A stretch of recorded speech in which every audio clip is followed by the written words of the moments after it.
Bersatu mempersoalkan tindakan SPRM yang masih membekukan akaun parti itu meskipun sudah lebih setahun tanpa sebarang pendakwaan.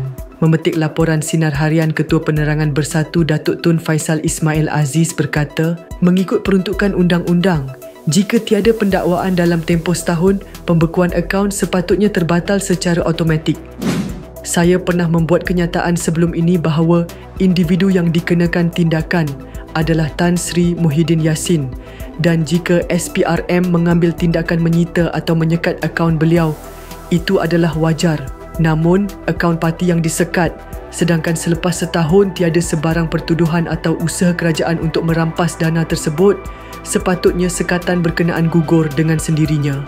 Malangnya, perkara ini tidak dipatuhi oleh SPRM dan kerajaan, katanya. Tambahnya, sekiranya hasil siasatan mendapati Bersatu tidak melakukan sebarang kesalahan, tindakan membekukan akaun parti itu perlu dihentikan. Tun Faisal turut mempersoalkan keadilan SPRM dalam menjalankan siasatan terhadap parti pembangkang yang didakwanya seolah-olah berat sebelah.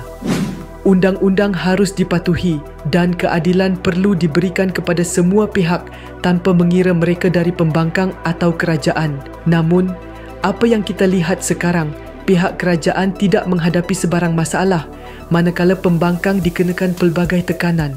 Ini menunjukkan seolah-olah berlaku sikap berat sebelah, katanya. Tun Faisal berkata, SPRM boleh kehilangan kewibawaan dan integriti sekiranya tidak berlaku adil, termasuk dalam kes pembekuan akaun Bersatu ini.